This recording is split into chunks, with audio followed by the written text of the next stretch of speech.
Thank you and welcome to the show this morning. The topic this morning is the spirituality of Dr. Martin Luther King Jr.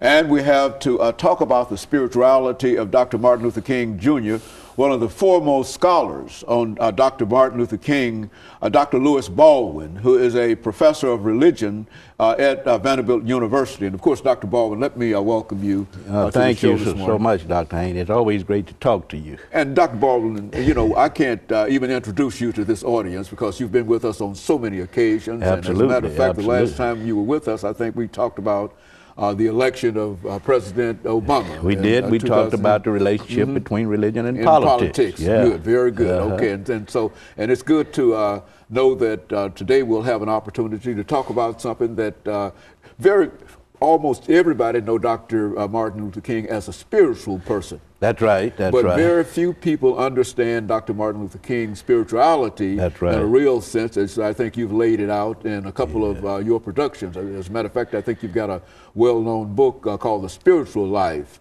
of Dr. Martin Luther King Jr. That's right. And so that's we want to talk about some of the ideas and some of the concepts that are in that. But before we get into that, Dr. Baldwin, let's have you to give us sort of a statement in reference to your background, your education, and some of the things that... Okay. I'm from Camden, Alabama. I actually grew up in Wilcox County, Alabama, known as the so-called Black Belt. And I attended the public schools there and graduated from Camden Academy High School in Camden, Alabama in 1967. And from there, I matriculated at Talladega College in Talladega, Alabama, and graduated with a degree in history, a BA degree in history, in 1971. And from there to Crozer Theological Seminary in Rochester, New York. I received 2 degrees at Crozer, a MA in Black Church Studies in 1973, and a Master of Divinity in Theology in 1975. And from there to Northwestern University in Evanston, Illinois, and I received the PhD degree in American Christianity at Northwestern in 1980. You know, Dr. Baldwin, I don't think, looking at your resume, and I don't think that there would be a person more qualified to speak about the spirituality of Dr. Martin Luther King than yourself. And let's start off. When you think about that, what do you think about Dr. Martin Luther King in terms of spirituality? Well, the 2 books I've written actually are the culmination of about 25 years of research on the life of Dr. King, and I've always been interested in his spirituality. We know a lot about him as a civil rights leader. A lot has been written on him as a preacher, focusing on his pulpit style and manner, his oratorical and rhetorical skills.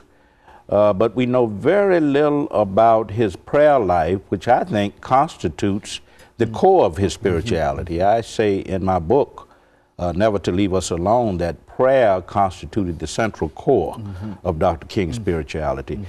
We know a lot about him as a preacher and as a sermonizer, but you can't understand him as a preacher and a sermonizer without getting at his prayer life. Good. Because prayer, as he viewed it, was part of the total experience of living. And it was very much connected with his sermon preparation, with his sermon delivery, and also with his role as a civil rights leader. Everything he did had prayer involved in it in a real absolutely, sense, absolutely, yes, yes. Now, he was an extraordinary man. What about his prayer life? I mean, when you when you got ready to write this book, I mean, when you finally got finished to put the final product together, what were some of the things that brought you to where you were? Well, I, as a student, was involved in some of the demonstrations in the South, particularly in Alabama, and I was very much inspired by Dr. King's leadership. And I always thought that the most important element in getting at the person of Dr. King, of course, is his spirituality. And I noticed when I was doing research on Dr. King in the 80s and 90s and writing about him in the 90s and more recently, that scholars had focused a lot on him as a preacher, but had not looked at the central core of his spirituality. So I decided that I would look at the prayer life, his life of prayer and meditation, because I think that is the foundation, that was the foundation, rather, of his devotional life. I should say that in writing this book on his prayer life, I sort of focused on 4 levels.